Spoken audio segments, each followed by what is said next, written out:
My name is Average Joe, and I'm a proud geek with expertise in movies, superheroes, and animation. Hey, how are you? My name is Ben, and I am a movie buff. I am one part video game nerd, one part comic book nerd, but all parts movie nerd. Our mission is to bring nerd culture to the masses by putting it all under the microscope. Welcome to the Bat Jar Podcast.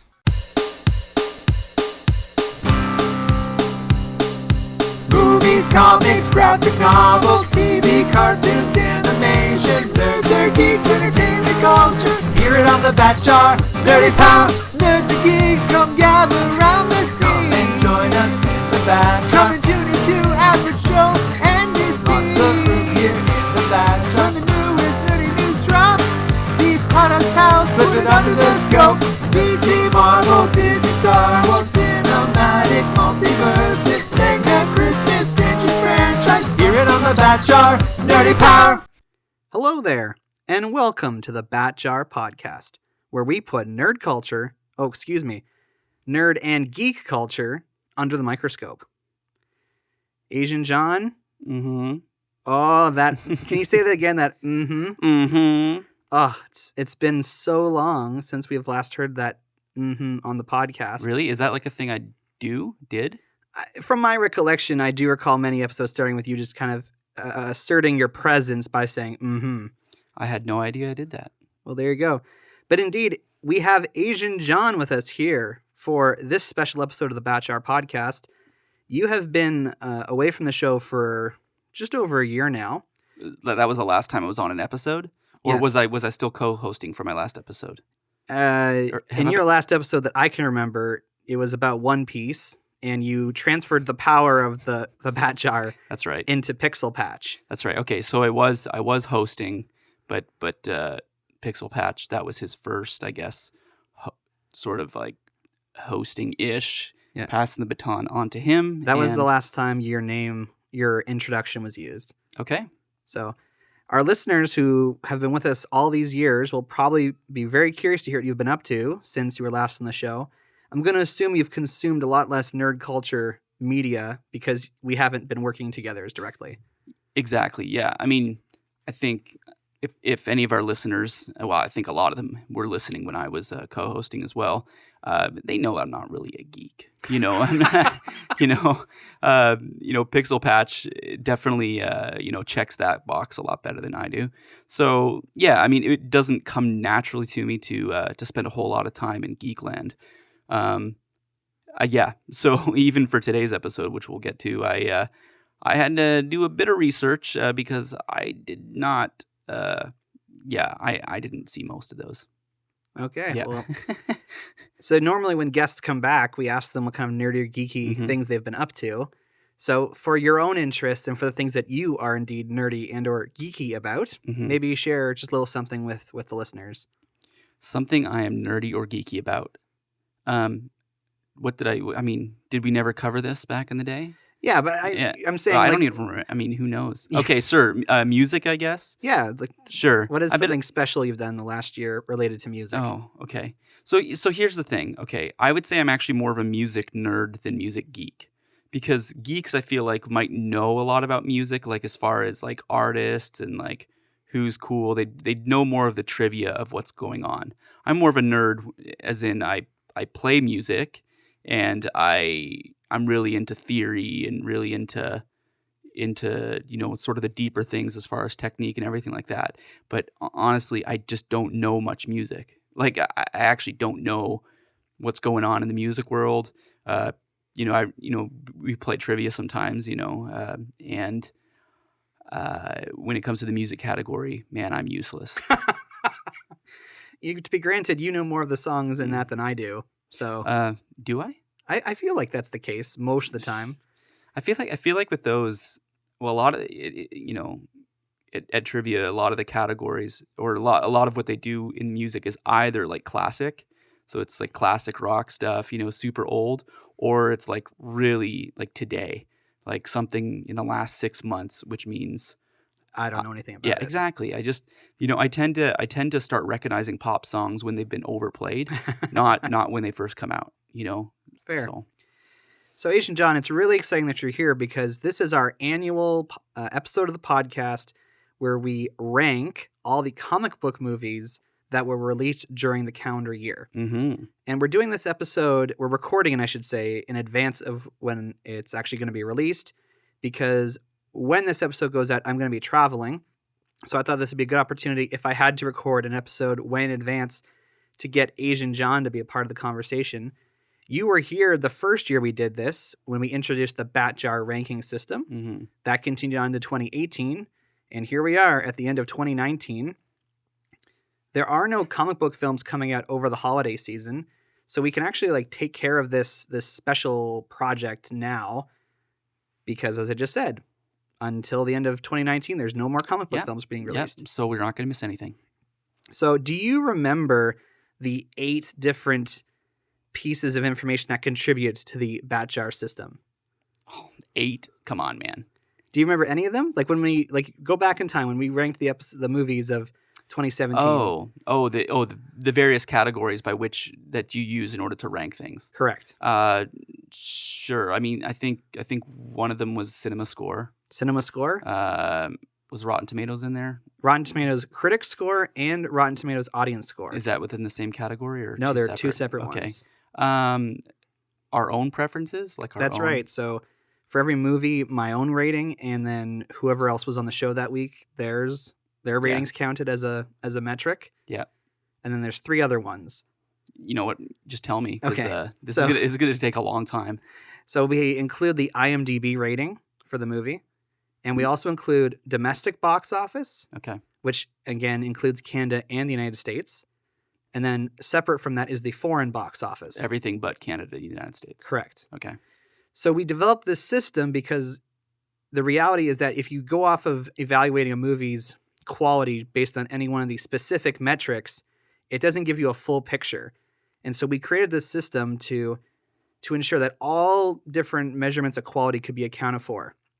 How critics feel about a movie, how audiences feel about a movie, how people who rate things on IMDb would consider the movie, how much money did it make here in North America, and how did it do around the world?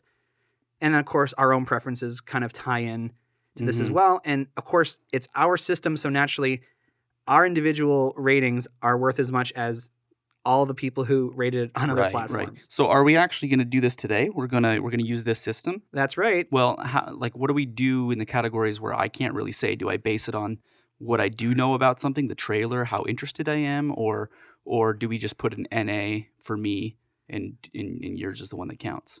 Well, no. So for each of these movies we did an episode on, we're going to include the rating of the other person who was rating at the time. So I'm not okay.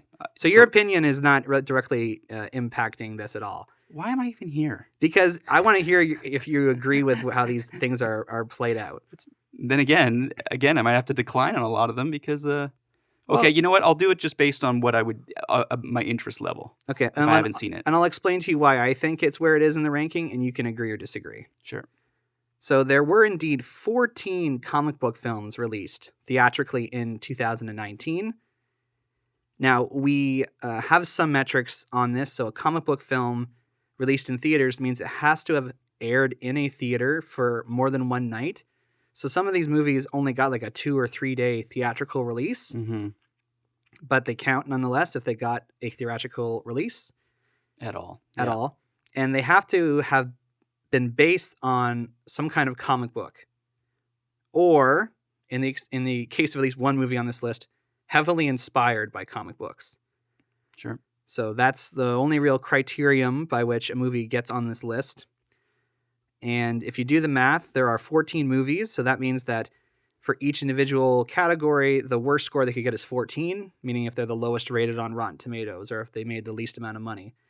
So the absolute lowest score, if a movie was the worst by all metrics, would be 112 points. That would be the absolute lowest it could get? Yeah. Oh, okay. And the absolute best the movie could get, if they were first place in everything, is 14. Gotcha. Yeah, golf style. Yes. Or sorry, I don't know how to count. This is a recurring theme on the show. No, I remember, when I was your roommate and you would, we gotta settle up the bills. Your math made me think I owed you several $100s. Yeah, no, You sorry. were just adding things together rather than subtracting my expenses. So Yes, no, sorry. The lowest was- score a movie could get is 8 points if Sure. they got a 1 in each of the 8. because it's 8 categories. Yeah. Exactly. So it's golf score. So the higher your number is, the worse worse. movie you are. Yep. That So makes sense. are you ready for this? Sure am. Okay, so in 14th place, that's another thing too, just to say before we get started. Hmm. There are no ties this year. In the past 2 years, there's been movies that actually came out with the same amount of points, but there are not a 2 movie that are tied this year. So we got just 14 places. Okay. Well, that's convenient in some ways, isn't it? Yes. So in dead last, with 85 points, The Kitchen. We gotta deal with our situation. All these men working these streets, Bunch of guys that have forgotten what family means. so we remind them. This is the Irish mob. Organized crime. Together. We can run Hell's Kitchen. Step off my business. Baby, it's my business now. You girls been very busy. My God, I lost count again. The kitchen. Dead last, The Kitchen. Yeah. Okay. Well, no, the movie's just called The Kitchen. Yeah. No, I know. Yeah, in Dead Okay. Last, The Kitchen. Are you surprised at all of this? Did you see this movie? I didn't see the movie. I saw the trailer. I'll tell you what. In watching the trailer, it wasn't clear to me what it was about.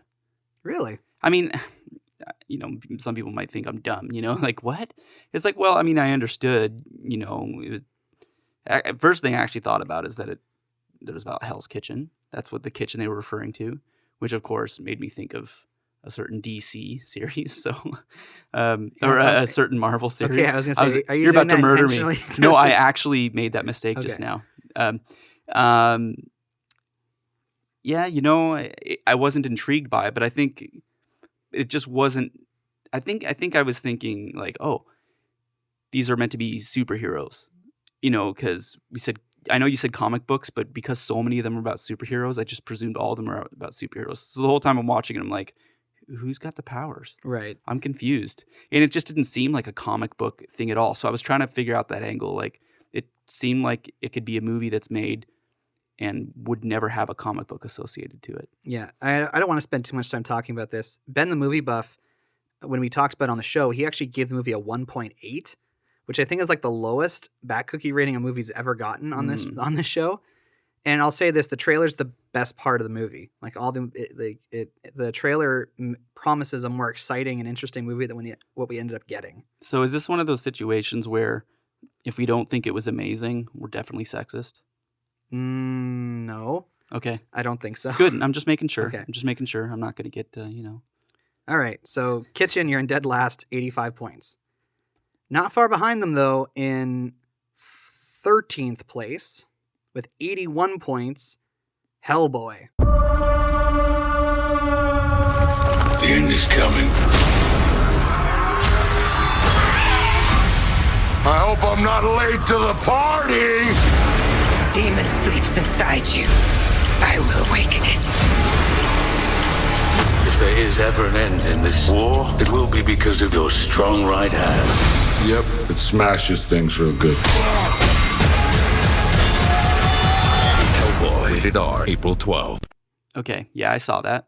Yeah, I feel bad, actually. I took... You know what? You seem to, you have, Average Joe, you are like a very hopeful person. I like it. Like when there's a comic book you like, or just anything that that you anticipate to be really, really good, you go with such hope to the theater. You're just like, this has got to be great. Like it'll make my day if this is good. And then when I leave the theater with you, when something does not, come up to what your hopes were, it's just like, it's a big letdown, And I got to say that movie was a bit of a letdown, only because, in being with you there, I hoped that it would be awesome too. It was contagious. And of course I was never a fan of Hellboy at all. I remember like seeing parts of the, the Other Hellboy ones? from the early 2000s or whenever it was. And it was like, I'm not interested in this. It seems weird to me. And a lot of people were talking, oh no, but this time they're going to get it right. You know? And apparently, no, that's not the case. Well, you saw it. Like the CGI looks terrible. Yeah. The gore is unnecessary. The story's kind of boring. It's so piecemeal. It feels like a bunch of TV episodes kind of chopped together. Kind of, yeah. It didn't seem like it had a clear thread through it. I mean, David Harbour does a pretty good job Yeah, I in like the him. role, Sure. but that doesn't make up for the rest of the movie. So, Yeah. and it's unfortunate because people are always saying, "Oh, there's too many superhero movies or comic book movies are oversaturating the market." It's movies like Hellboy and The Kitchen that are so mediocre to bad that is kind of tarnishing the reputation of comic book films. But here's the thing: is a lot of people don't even think of it in those terms. Like you said, you accidentally said like superheroes, and then you're like, oh wait, comic books, right? Isn't that what you just did? So it's because we often just associate those things together. But the thing is, people will still, they may say, oh, there's some bad comic book movies, but they're still going to say, oh, there's really good superhero movies. You know, it's just because they happen to be from comic books does not make them to even close to the same genre. Fair. Like you just can't compare an MCU movie to at least what The Kitchen looks like it was. It's just it's not, they're not in the same genre, so you can't really put them in the same thing. You hear that, people listening? All right, moving on. 12th place with 73 points. Reign of the Supermen. In a world without a Superman. The Man of Steel is dead. We saw the body. It's time for human beings to stop relying on leagues and titans and start saving ourselves. I can give each of you the power to be your own hero. Clark's body disappears, and suddenly these new Supermen show up out of the blue. Who the hell are you? I'm Superman. There is only one Superman. Right, okay. Now, this is an animated DC Comics Superman movie. It's actually the sequel to another movie called The Death of Superman. So what's going on there? Is it parallel universes? It is. It's part of their... Oh, by the way, I mean, spoilers, right? We're not holding back? No, no spoilers. Total spoilers for everything. Okay. So this is actually a direct-to-video movie that got like a 3-day theatrical release, so it barely qualifies for this ranking. And that's the movie itself is actually, like, I saw it with our friend One Shot. It's actually not that bad a movie. It's just, because it got such a limited release, it doesn't have any Rotten Tomatoes rankings, and it doesn't have a cinema score, and it doesn't have a lot of money made at the box office. So overall, it just ranks really low. And it just goes to show the movie had a limited appeal because it was made on a small budget, and it's not as impressive as some of these other movies we're going to talk about. Gotcha. Yeah. And, as far as my interest level, meh. I think you have to be I think you have to know a lot more about the background sort of Superman. I'm a casual fan. So, because it introduces 4 new characters who try to replace Superman after he dies. And then the Justice League is also in there, and it's a lot of characters. Yeah. It seems a bit convoluted for somebody that wants that is hoping to watch a Superman movie. Yeah. Of course, it's not even called Superman; it's Supermen. So it's One Shot made that same comment. He said it was kind of hard to follow because there were so many characters. Yeah. So anyway, moving on. In 11th place with 72 points, Dark Phoenix. Now I know that some of you choose to call us superheroes. We're X-Men. That's what we do. Their greatest enemy. She's changing. She'll kill us all. Will come from within. On June 7th, We're the only chance you have. the Phoenix will rise. I've never seen a power like this. What did I tell you? X-Men Dark Phoenix. Rated PG-13. June 7th. Now, did you see this movie?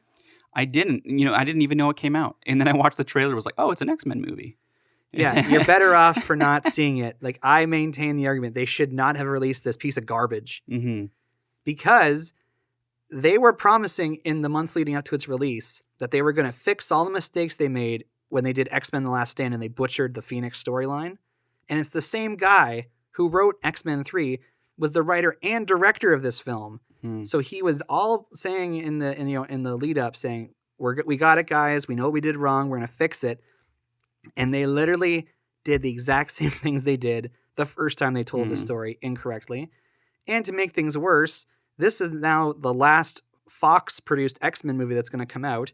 So now, even though the Fox X-Men franchise has like this 19-year history, it ends on a total dud. So the legacy, which I bet a lot of people were hoping would improve over time, seems to just be meh. There's some good movies, some bad ones. I really wish Disney had just, cut their losses and just didn't release this movie. Because now it's going to be harder for them a few years down the road to introduce the MCU X-Men, because there'll still be people who remember this movie.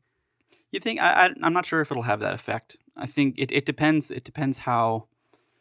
I mean, it might just depend on a lot of marketing. Will people perceive that, the people responsible for MCU will figure this out, or will they be like, X-Men is irredeemable? We associate it with X-Men, so we can't imagine it being good because we've been let down so many times.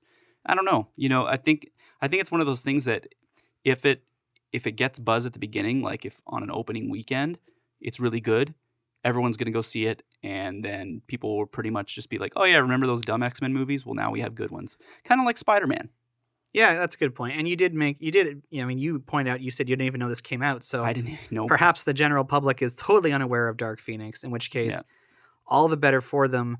I'm glad that they don't know about it, because the movie's release date changed like 3 times. They did a bunch of reshoots that made the movie cost way more than it should have. They changed the entire third act based on Captain Marvel, which we'll talk about later.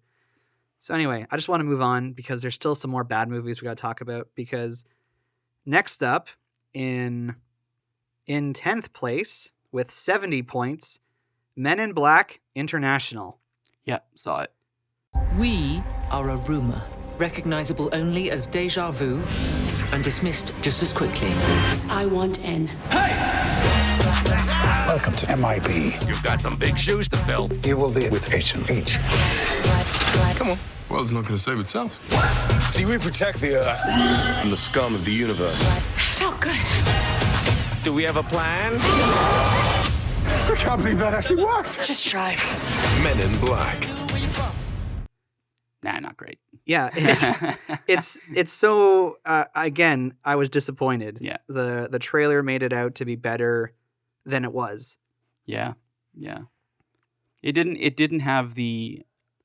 With Men in Black, I expect a certain level of like epic, something grandiose, something really, really big, and like, I guess something that feels really action packed and really sort of pulling you by the action, and like really being, I guess, immersed in the environment.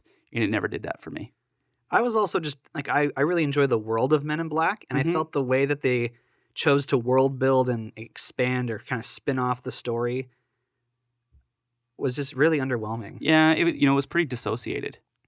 It really felt like, I think they should have made it a little bit more connected. It was probably maybe the budget wasn't there. Maybe they couldn't, even if they were to just get a cameo or something from Will Smith or Tommy Lee Jones. Yeah, just kind of make it connected, because it actually did feel like, it felt like a reset. It's not in the same world. It doesn't presume that any of those things happened.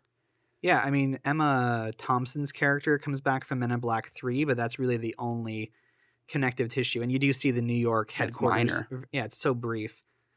So anyway, underwhelming. It was underwhelming at the box office, and everyone, including us, gave it a meh. Yeah. I think I asked at the end of the episode to be neuralized so I'd forget about it. That's how I felt about it at the time. Coming in 9th place with 64 points, Glass. Sweet potato, I tucked those long legs God gave you out of sight. There are 24 identities inside you. The beast had come in for you guys. Senora, we almost got you, bro. What do you want? I believe you were sent here to be an avenging angel. I'm the only person who can stop him. No way. A lot of people are going to die. Are you ready? You can't beat the beast. Beast like. Rated PG-13. Now, did you see this one? No, I didn't. And again, this is one that I feel like I should have known about, because I love Unbreakable. I love Sixth Sense. What's that? Because that's the other one that's tied into it. Right. I actually didn't see Split, but I'm not saying I'm a big Unbreakable fan. Oh, okay. I'm just saying, because that would be unforgivable, right? But yeah, I'm surprised I didn't even know it came out. Well, it came out in January, so it was a very early in the year release. I maintain, as I said in our episode on the film, that it's good for the first 2/3, and then a twist comes in, because Shyamalan's got to have twists in his movies, because he doesn't know how to write a movie without a twist in there somewhere. Right. That just totally undermines and undercuts everything the first 2/3 were trying to do. Right. I mean, this was supposed to be his like Avengers, his bringing his characters from separate franchises together, and it just was so underwhelming. And I know I've used that word a couple times already, but just really, like, I was like frustrated when I left the theater for that one. Really? Yeah. I kind of, I just saw the trailer, so I didn't know how you guys would score this, but in seeing the trailer, it looked like it would be good, so maybe. It is for the first 67%. Yeah. And, that's too bad, because that's something that they should nail. People love that story. I mean, we're talking about spoilers here. Do you want to be spoiled for the ending? Sure, whatever. If it's not that great a movie, I don't care. No, you know what? I'm going to give you the freedom to come to, because if I tell you the ending and why I think it's bad now, it's going to color at some level your impression of the film when you actually go and watch it someday. Okay. Forget it. Yeah. So actually, in the same sense that, just forget about it. Like, don't even think about this movie. It's terrible, not worth seeing. Okay. Wow. In 8th place with 61 points, One Piece Stampede. Hello, party pirates! This is the greatest treasure hunt the world has ever seen! The island's dead ahead! I'm taking that hidden treasure and nobody can stop me! Whoa! Turn the ship around right now! We are doomed! Full speed ahead to the Pirate Festival! This is it! The final stretch where the true battle for the treasure begins! You ready? Now go! You came to fight for Roger's treasure, didn't you? Then come at me. Let's do this! So it's like One Piece : Stampede. Yeah, and I remember, one of the last things we talked about when I was still co-hosting was One Piece, and so I actually watched several episodes after that to kind of try to get into it. I didn't really get into it, but one thing I noticed when I watched the trailer to this, and the same with a lot of things that anime feature films do, is they make it feel a little different, but they don't go overboard.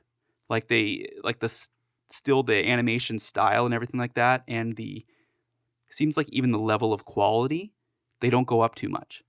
And like it's that slow frame rate animation sometimes, and so to me it makes me wonder. It's like, okay, you're making these movies, but what was different about how much you put into this as opposed to, let's say, making 3 episodes?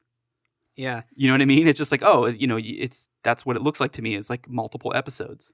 Yeah, this is like the one comic book film that came out this year that I didn't see. Okay. So actually, like, I'm amazed it's as high as it is, because, it got 100% from the few critics that rated on Rotten Tomatoes. It got a 99% from audiences. It's got one of the highest IMDb scores. So it's as high as it is in these rankings, purely based on how the people who saw it reacted to it. Right. And of course, there's a selection bias, because people that saw it are likely super fans. And unlike a lot of the films here where, a lot of people saw it and a lot of different people contributed to the feedback. Yeah. Here it's more skewed because it's mostly fans. Yep. And One Piece, Insiders. It's been going on for 20 years nonstop on TV. So they've done, I think, like 3 or 4 different movies throughout that. And they're usually, kind of like side stories that don't have any real impact on the regular series. Right. And it's just a chance to like promote the franchise and make more money. So for, One Piece fans, I'm sure it's a great movie, but for everybody else, it'd be really kind of like the Superman movie we talked about. It'd be hard to just jump into and enjoy. Mm-hmm. So what is the deal with like, and I guess DC sort of animated, films. It's also kind of like that. It's like this seems similar quality to your half-hour time slot series shows, but just longer. Yeah, except it's packaged differently, right? Yeah. The shows are sold to networks or to streaming services, whereas this is just sold on video. But to me, I just don't think of that as like a cinematic category. It's like I don't go to the movies for those things. Yeah, and you're right, and that could be part of why these particular films didn't make as much money, because there's one movie we're going to talk about very shortly that is of that same mold, but I would say actually fits the level of cinematic quality. Okay. In 7th place, with 50 points, Dragon Ball Super Broly. Mm-hmm. You dare make me exert myself to put effort into a fight? We've had our fair share of enemies, trust me. But I don't think that you're one of them. I can't believe how incredible Broly is.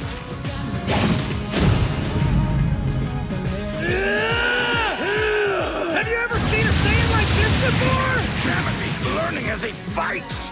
Was that the one you were talking about? Yes, I was alluding to it. But again, in my opinion, it seemed to me like the level of cinematic quality wasn't a huge jump.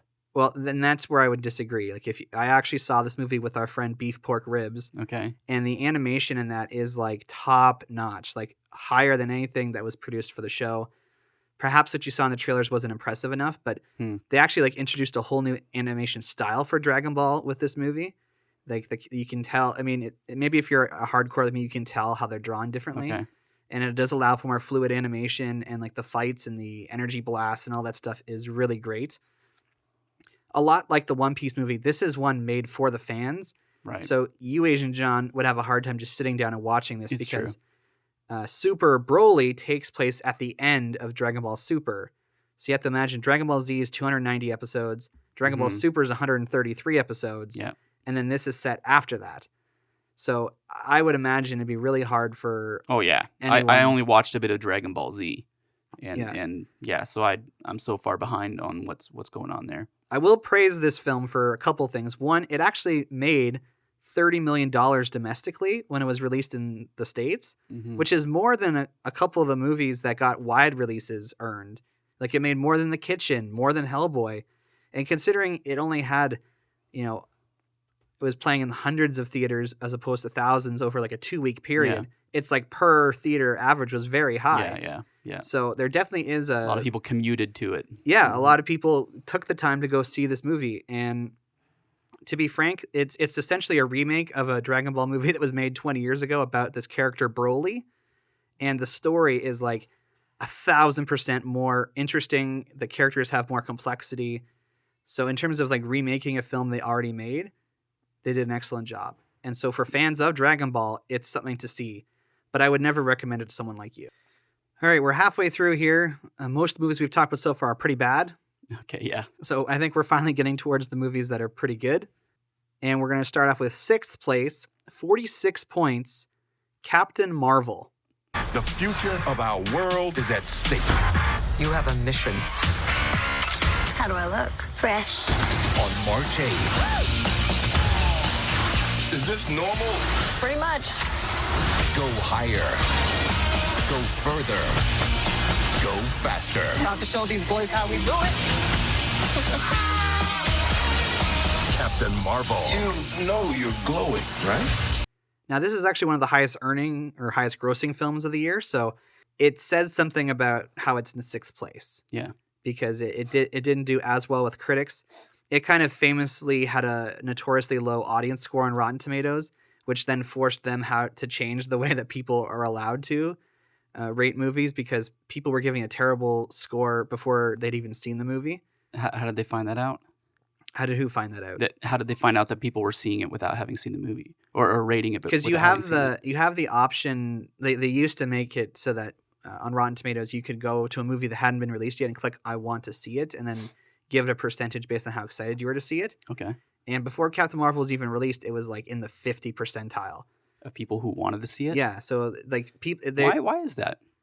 Why is the movie? Why is that happening? Yeah. Well, yeah. I mean, why would that have a particularly low interest?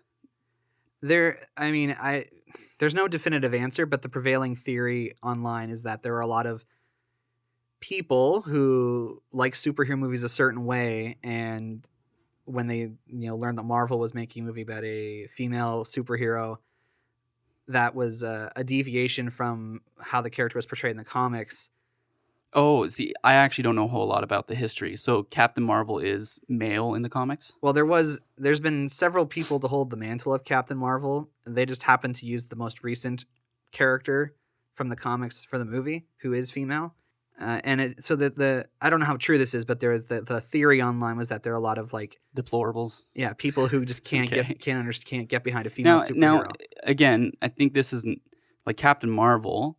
Yeah, there's somewhat broad appeal when the character enters the MCU, but before that, it would be still a little bit more niche. Actual comic book fans. Do you think? I mean, how have people in the comic book world received Captain Marvel as a female in comics? Mixed. And that's part of the things we talked about when we did our episode on her, is that like her comics actually like keep getting rebooted because they don't seem to maintain the sales. Gotcha. Well, I mean, you know what? The lion's share of comic book fans must be men too. That's changing more and more. I mean, that might be. Historically, it would have been that way. But it's not 50-50, is it? Well, I haven't looked at sales figures. I couldn't tell you, but I've seen interviews with comic book store owners, and they say that their audiences, like people who walk in, are 50-50. So I'm just saying it's possible that people be more interested in male characters than female characters. Might not be deplorables. They might just be people who like watching movies where they identify with a character. And more men are into superhero movies. Yeah, I don't necessarily agree with that. Yeah, I'm positing this. I'm not actually making the argument. I'm just saying it's. That theory. Okay, I'd like to look into the theory instead of just take it in. Yeah, I mean, this movie famously, it's famous this year because it has one of the lowest Rotten Tomatoes scores for audiences because of this. And this movie is what forced Rotten Tomatoes to change the way they now make it so that you have to prove that you saw a movie before you give it a rating. But personally, I'd give it 2.8 out of 4. Yeah, it's not the best, but I didn't think it was a bad movie. Yeah, you know what? That's the exact score that One Shot gave it when we talked about it, and I gave it a 3 because I was like, it's good, but it's underwhelming. And for the same reasons I disliked Men in Black International, I feel like the way that they chose to world build the MCU through Captain Marvel were frustrating for me personally. Okay. And there was so much hype built up around her because of the teaser in Infinity War with her pager.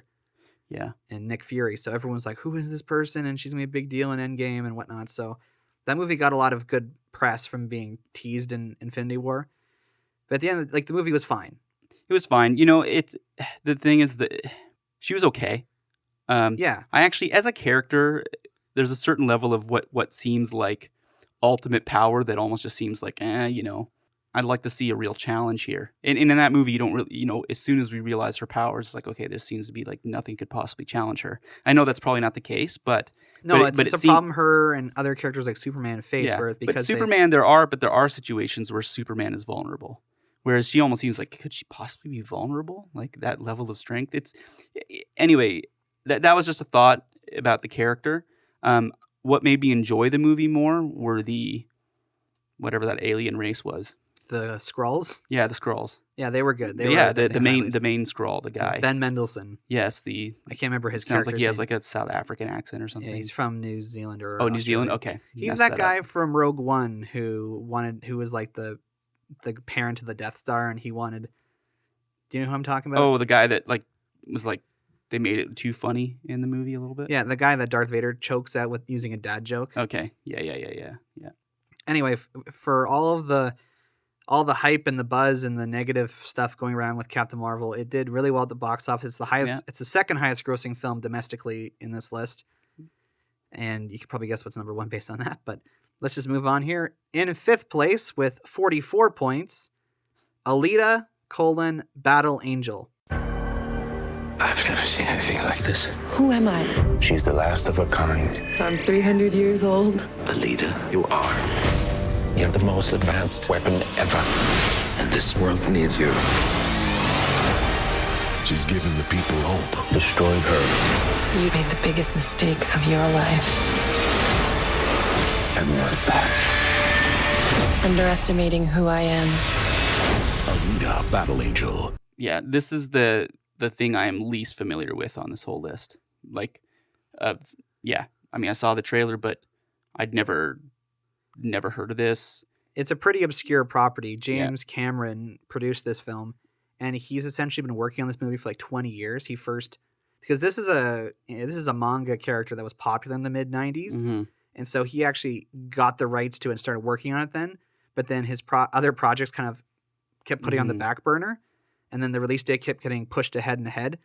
I mean, the technology might have been on his side then. Like, as in, if it's maybe better it came out now where you can have like an almost real looking character rather than like, it seems like these actors are talking to an animated creature. Yeah, I don't know if they would have gone, because in the movie she has these big eyes. Yeah. They're purposely making it that she doesn't look 100% human. Yeah. But that's part of what makes it creepy. Yeah, I know. Well, when the first trailer came out, people reacted, and so the final version is actually like more subdued, like the eyes are smaller. Oh, okay. And once you're in the movie, you kind of get used to it. What I praised the movie for at the time, last February when it came out, so this movie's almost a year old at this point, is that the world that the movie inhabits, it felt like a lived-in world. Mm-hmm. So it felt like an actual place. Yeah.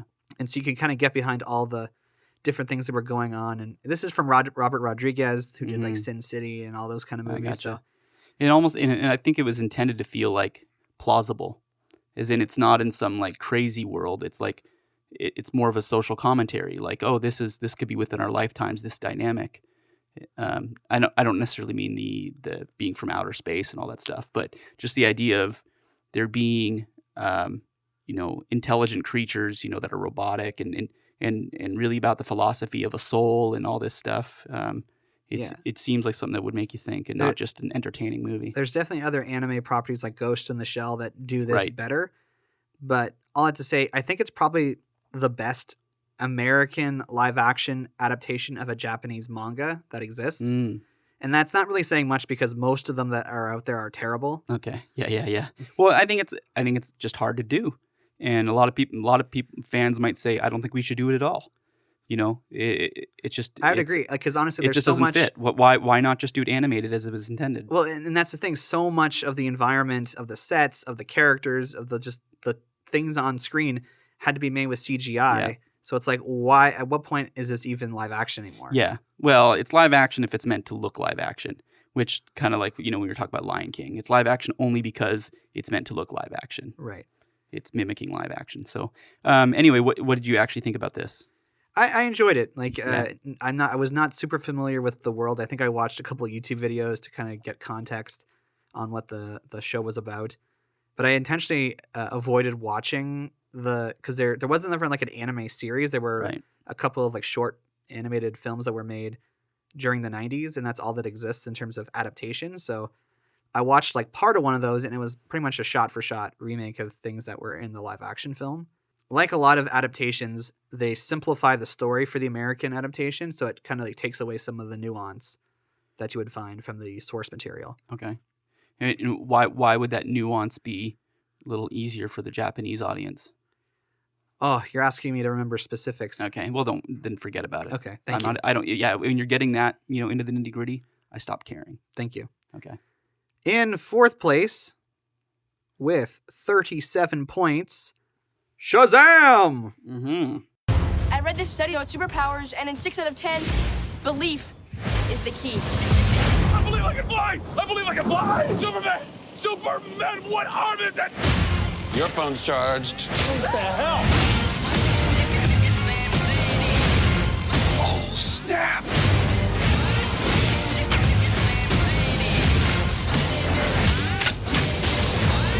You're welcome for not getting robbed! I have to say it like that because the title has an exclamation mark at the end. Yep. So have you seen this one? No. I knew it came out. This is like the perfect movie for you. You'd love this one. I would have enjoyed. Based on the trailer, I think I'd like it. It's a C-type Christmas film because it's set around Christmas. Right, so there you go. It would be appropriate to watch it soon because maybe I should. Is it available on any streaming services? It is. I don't know which ones, but or maybe for rent. I would pay for you to watch it. So okay, Shazam. All right. So I always thought of Shazam as a type of character that I thought if they were going to make a Shazam movie, they might make it in the past. Like they might make it take place a long, long time ago, just to give that whole, good old boy feel. Right. So for me, when I was watching the trailer, it's like, oh, it takes place now. It felt funny to me. Well, by the way, is this meant to weave into the DC extended universe? Kind of. They do a pretty good job of kind of keeping it.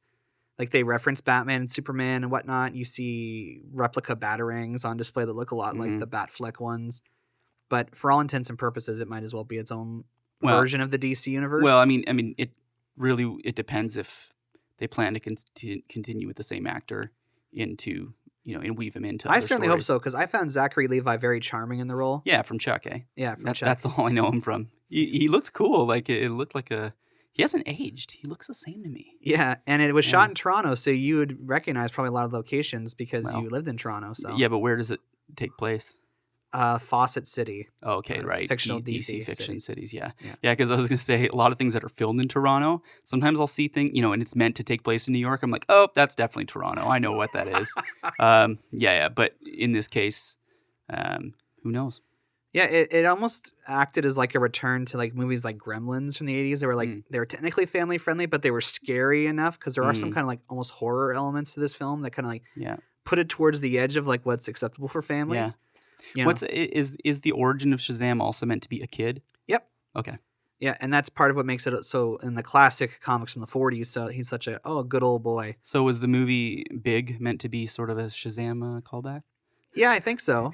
Honestly, there's been a lot of stories like that. I mean, he did go to like a whatever you call it, like a genie kind of thing, yeah. And they do reference Big indirectly in Shazam, so there's fun little Easter eggs there. The film just didn't do well financially. Like I'm amazed it's as high as it is in our list. Like we gave it favorable reviews.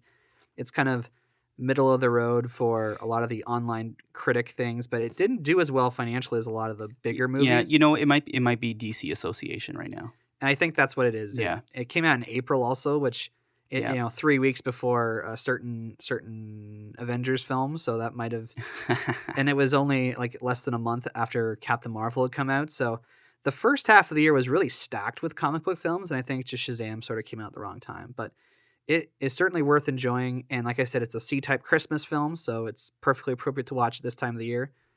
And I'm not just saying that. I realize people are probably noticing my DC biases showing here by saying that. Well, I think you have the DC bias.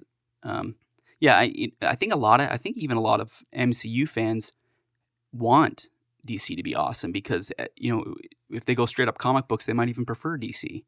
But yeah, I mean, it doesn't mean that you're going to like the movies better. You're going to hope that they're better because you like the source material. So there you go. In third place with 32 points, Joker. What's your name? My name's Arthur. Well, there's something special about you, Arthur, I can tell.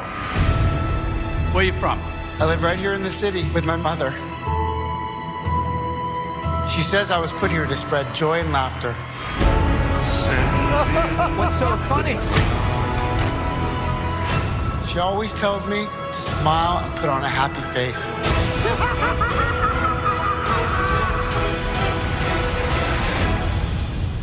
Rated R. Did you see this one? No, but I should have. Again, I don't get out much. I really clearly. I've maintained it's been over a month now since I last saw Joker, but I maintain it's a movie to be seen. Yeah. Because it is controversial. There are things people don't like about it. There's people who don't like it because of what it says about society and mental health, and there's things people don't like it because of how it chooses to interpret DC Comics. Mm-hmm. Well, I think I understand the fear because Joker in history, several other film versions of Joker have been too crazy to be true. Whereas, at least from what I see in this trailer and what I've heard from different people talking about it, it's actually realistic and relatable. They've made Joker relatable. Yeah, I maintain that this movie could have come out and they could have removed all the references to Gotham City and whatever, and this could have just been a movie about a really sad man. Sure. Yeah. But they chose to slap those labels on it, and now it's packaged as a comic book movie that it's like Riverdale. Yeah, like Riverdale. Yeah, it doesn't have to. Yeah, the fact that it has to do with RG Comics is just a tool. Yeah, it got me to go see it because I guarantee you, if this movie had come out and was just about a really sad man who had all this terrible stuff happen to him, I would be like, that's not a movie for me. I don't enjoy seeing people suffer on screen for 2 hours. Right.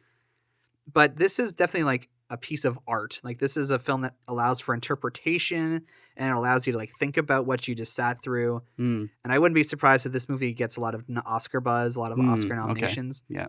Joaquin Phoenix is in every scene in the movie. Yeah. So in terms of it's really following him. It's definitely a character study. And yeah, I would say it's worth seeing just to see where you sit on it. More like a drama, if anything. Yeah. It looks intriguing, only because like I actually empathized.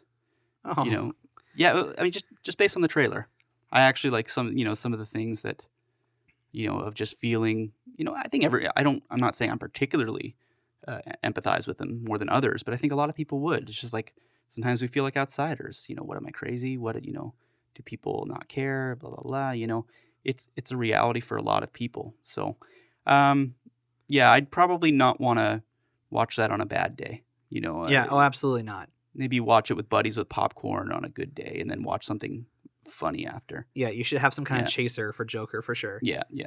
So but I overall, what'd you think? I mean, it seems like you liked it, but not because it's Joker. You're saying it could be interchangeable. I liked it as a film, but in terms of how it chooses to adapt DC Comics lore, I didn't enjoy it. I thought it was a misrepresentation. And it's meant to stand on its own. It's not going to weave it's with not anything. connected to anything. Yeah.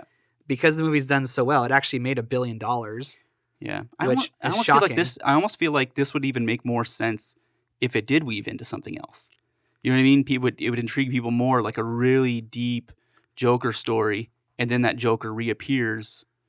Yeah, I think the filmmakers really wanted to tell a certain story, and they didn't want anything kind of holding back. Joaquin Phoenix he almost like outright refused to do the movie because Thomas Wayne was included as a character. He's like, I don't want anything to do from the comics. So he wanted to like make it as interesting, separate from all that as possible. Wow, it's like even they realize it's interchangeable with any character in the world. Yeah, yeah, very much. And I've a feeling when you do see the movie, you'll have comments on how some of the political stuff that's in the film.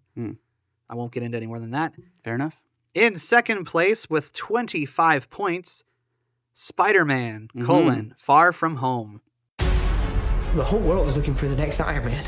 I don't know if I can live up to that. I don't think Tony would have done what he did if he didn't know that you were going to be here after he was gone. We have a job to do. You're coming with us? Can you give that to MJ in case something happens to me? Nothing's gonna happen to you. You got this. Stark made you an Avenger. The world needs that. Had Sony and Marvel not reached a deal to continue co-producing Spider-Man movies, this would not exist.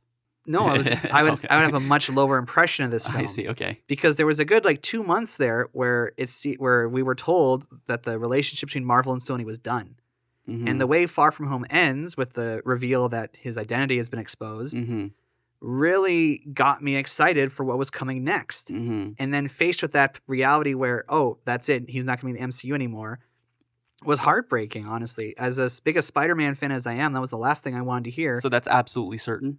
Well, no, I'm saying okay. there were about 2 months where that was the case, and they have now reconciled.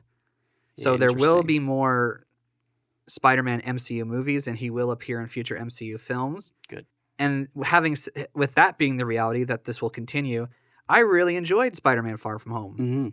I thought it was an excellent follow-up to Avengers Endgame in terms of kind of addressing what the world is like after all of that. And I really enjoyed how they kind of upped the ante with the action, and because Homecoming, it's kind of small scale, right? Because he's just learning the ropes and whatever. Yeah. But this definitely had a little more gravity to it. And I loved how they did Mysterio. Okay. I was going to ask about that. Okay, so me, I didn't really know anything about Mysterio. I'd heard of him, but I didn't know if he had a very complicated dynamic between good and evil and everything like that. I wasn't sure if he was a clear-cut good or bad guy. Just didn't know. And for me watching this, I was legitimately surprised. Excellent. But what's it like for people who know Mysterio? That's kind of his shtick. It's like every time he's introduced in the comics or an animated show, he always puts on a front to say, I'm a good guy, I'm a hero, I'm here to help. And then it's discovered later on that he's a villain. So that's always happens? Yeah. So how is that interesting for the reader? Well, because the way the film plays out is that I wasn't sure if they were actually, because there have been times in the MCU where they've completely deviated from the source material to subvert expectations. Okay, so some people thought, hey, maybe it'll be a situation that they suspect that he's bad, but he's actually good. Yeah, so there was admittedly, up until a certain point, I was like, maybe he won't be a villain, and this is actually just where they're going with the character. But then when the switch does happen, I'm like, okay, so they are going that way. There's people online who've complained about this movie because because they've linked Mysterio's origin back to Tony Stark.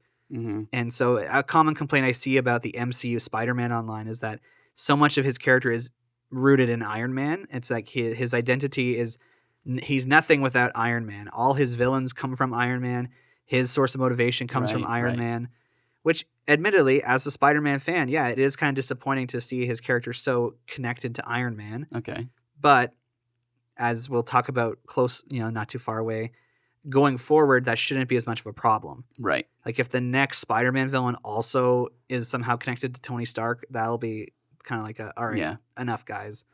But at least it was clear here that it wasn't like, oh, I screwed up, Iron Man, bail me out. Like he was actually front and center as the solution. Yeah, that's true. He had to resolve it himself. So that's fair. Even the way they did Mysterio's illusions was awesome because that's always been like the visual appeal of that character is that he can kind of make anything happen. Yeah, I found that really interesting. I thought they did a really good job with that.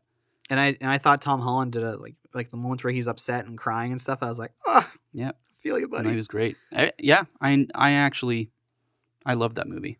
Would you say it's your favorite Spider-Man movie? It's hard to say because they're actually all really good. Well, I'm not sure if The Amazing Spider-Man 2 is not very good. No, I'm talking. Oh, you mean the MCU? I'm talking about MCU. Tom Holland. Okay. I'm saying that I'm not sure if I'd give any of the three of those below like a 3.7. Fair. Well, there's only the two of them so far, but oh yeah, okay. I guess I was thinking of his other appearances. Else he's appeared in. So yeah, they're both really, really, really high in my books. Yeah, and Far From Home made over $1 billion too, and so did Captain Marvel. I should have mentioned, but Captain Marvel and Far From Home both benefited from being released around as kind of like bookends to the movie that finished in first place. Right. Which we'll talk about very shortly here. But before we do that, let's just go through the rankings one more time. Dead last, we have The Kitchen. Yeah. 13th place, Hellboy. Right. 12th place, Reign of the Supermen. 11th place, Dark Phoenix. 10th place, Men in Black International. 9th place, Glass. 8th place, One Piece Stampede. 7th place, Dragon Ball Super Broly. 6th place, Captain Marvel. 5th place, Alita Battle Angel. 4th place, Shazam! 3rd place, Joker. 2nd place, Spider-Man Far From Home. And in first place, with 14 points, which means it was more or less number one in most categories. Yeah. Say it with me. Avengers Endgame. We found something. A chance, maybe. Thanos used the stones again. So let's get them. Use them to bring everyone back. Just like that. Yeah, just like that. On April 26th. We have a chance to take it all back. It's not about how much we lost. It's about how much we have left. Who hasn't been to space? You better not throw up on my ship.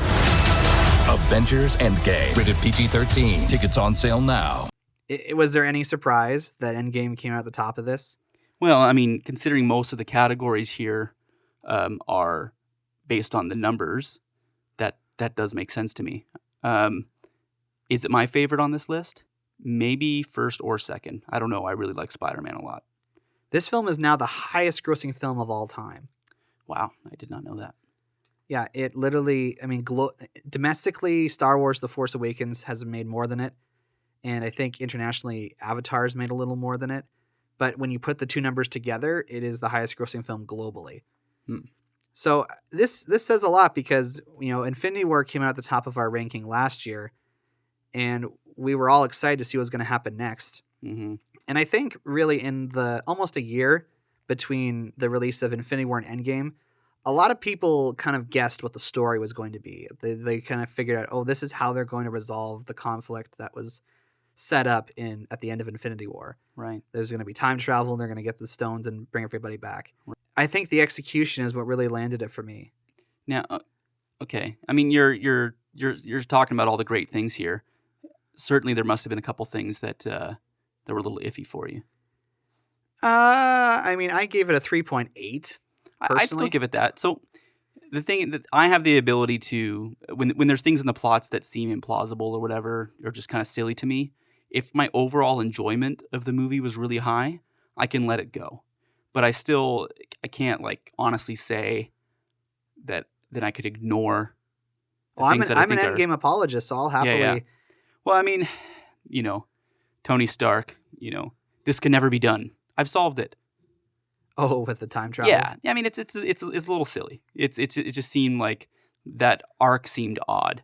You know, it seemed like the space between huge problem and solution just seemed like it had no gravity at all. That's honestly a critique I have not really heard of the film.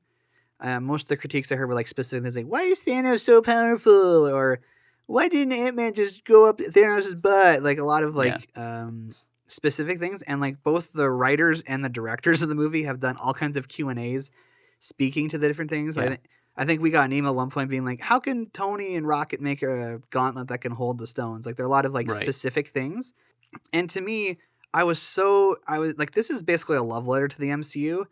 The movie kind of like, admittedly, I don't think it's as rewatchable as Infinity War, because Infinity War just kind of plays at a clip and it's one great thing after another and characters meeting each other and whatever. Yeah. Whereas Endgame, it kind of has these very distinct kind of sections, as if they're like acts of a play. For sure. Because the first hour is very much a downer wherever, and it's a good thing because it really lets you sit in the misery of all the characters. Yeah, that's true. As they build towards the second part of the movie, which is like kind of like jokingly referred to as like the greatest hits, where they go back to the events of previous films and you see everything from different perspectives. Right. You see a lot of great cameo appearances from... And I like that, actually. Yeah, it was really great, especially if you're someone like me who has followed the MCU from day one. Mm-hmm.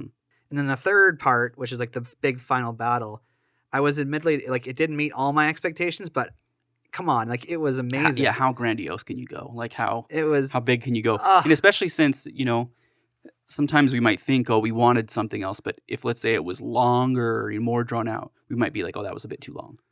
Yeah, you know, I mean, the movie is 3 hours long, but it didn't feel like 3 hours. It didn't feel like 3 hours. They didn't make it's not like Transformers that feels like 4 hours, you know, when it's 3, when it's 2.5, you know, like some movies especially when the big battle, the resolution seems like to be forever. Whereas this, it was interesting enough to keep me there, you know? So yeah, it felt like the right length for what they were trying to accomplish. Hey, but AJ, just before we wrap that up, could you see a case for Spider-Man? Like being in first place rather than Endgame? It's hard for me to think of Endgame as like just as a film, because it is like an experience. Like I saw it in the theaters 3 times, and part of the joy of seeing the movie over and over again was seeing different audiences' reactions to parts of the film. So to me, it's almost like it goes beyond being a movie and like an experience. And so I think those elements like aren't attributed to the quality of the film. I think I maintained this argument. I care more about Spider-Man as a character than most other Marvel Comics characters. Right. But having said all that, I still think I think Endgame deserves to be on top of Spider-Man. I hear you. Yeah, it's close for me. It's weird because I actually probably have more criticisms of Endgame. At the same time, I enjoyed it so much. Like, so, yeah. If I was judging things by the least amount of problems, I'd have to say Spider-Man. Whereas if I'm judging it by like how elating was the experience, like how, you know, was my, I guess the degree of my enjoyment, the degree of like how immersed I was in it, might be Endgame, but it's close. Yeah, I mean, even the music in Endgame, there's a couple tracks that I listen to while I'm working. Like the portals scene when they all come out of the portals, the music that accompanies that is like so epic. Yeah, and like considering all the honest trailer for Endgame points this out, that like there's the challenge of ending something really well, and we've seen that a couple times this year. People complain so much about how Game of Thrones ended and things like that it actually is really difficult to take something that so many people love and put a good ending on it. You can't please everyone, right? Everyone has their own imagination of how things ought to be, and you know. But I think Endgame did a really great job, and I've heard people say, okay, well, now I'm done with the MCU. I don't need to, you know, even though there's all kind of little seeds kind of planted out through the film and to set up what's coming later. I think it'll be really interesting in the next couple of years to see what happens with superhero and other comic book films, because I don't think that they might at some point reach the same heights as Endgame, like in terms of appeal with the box office. But we feel like this kind of wrapped up a golden age. Yeah. I'm hesitant to agree just because I'm not actually sure. 2020. I'm not saying I'm convinced. I'm saying it feels that way. Okay. Because I mean the MCU has just been such a success. You know, it's just huge. It's larger than life. That to top it just seems like a huge feat to keep the same, if not bigger level of interest.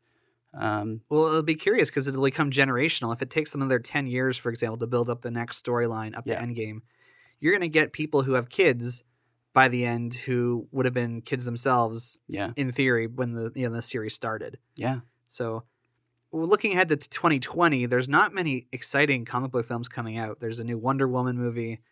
None of the MCU movies coming out next year really excite me personally. There's like the Black Widow movie and the Eternals. And you got this Birds of Prey with Harley Quinn movie coming out next year. There's like a prequel to Kingsman called The King's Man. So it will be interesting because I think last year in 2018, there were a good 3 or 4 films that made a lot of money and had a large appeal. Yeah. Including Black Panther, Incredibles 2, whatever.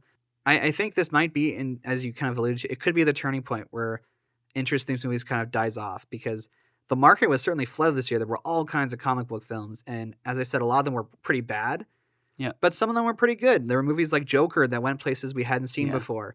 Yet comic book movies are not a genre so much as superhero movies are a genre. That's right. Comic book films is more like it's the process of adapting a certain art form. It's like saying book to movie movies. It's like a lot of movies are from a book, but still, it's like somebody still wrote a script, no matter where the source material came from, to be adapted to cinema. That's a very good point. So going forward, as we move on into 2020, I'm not particularly excited about any of the films coming out. You, like I just mentioned a bunch of them. Are you excited for any of those? Wonder Woman. Okay. Yeah. So there you go. Avengers Endgame is indeed according to the Batchar system, the best comic book film of 2019. Let us know what you think. Do you agree with our rankings? Do you think we're totally off? Please let us know because once again, we don't have any mail. Right. Yeah. So if you want to contact the show with a question or an idea for an episode, you can just send us an email to batjarpodcast@gmail.com. Or you can tweet us at The Bat Cookie Jar. We're available on Apple Podcasts, Google Play Music, Stitcher Radio, Spotify, SoundCloud, or wherever you get your podcasts. Share our posts on Facebook and make sure to like our page because we want everyone joining us in Batjar. The Batjar. See, no one else does that. Everyone else seems to get perfect unison on that line, but we just can never figure it out. Yeah, I mean, you seem to get it right. I'm not smart. We also have a YouTube channel, so if you're the kind of person who likes listening to audio podcasts on YouTube, you can subscribe to our channel, leave a like if you want, sign up for notifications, blah, blah, blah, blah, blah. You've heard this before. And normally this is when we'd go into the Batchar and decide a topic for next time. But we're actually recording in Asian Jon's new studio. So this episode might actually sound a little different to you guys. But if you like it, please let us know. And the Batchar is not here. So that's okay because realistically, we wouldn't be pulling a topic out of it anyway because next week we're probably going to be just something Christmas related in anticipation of eventually doing the Star Wars holiday special. So come back to I'm getting ahead of myself. I should really thank Asian Jon for being here today. It's been a great joy to be recording alongside you again. Yeah, thanks for having me. It was a lot of fun. And if people really like Asian Jon, we can maybe try and find more ways to come back. Pixel Patch is due back from his sabbatical in January, and we've had great fun with Dr. What and Ben the Movie Buff, and good guys. Yeah, they're all great dudes. So, thank you, Asian Jon, for being here. And until next time, I'm Average Joe. I'm Asian Jon. Catch you on the flip side. Bye-bye.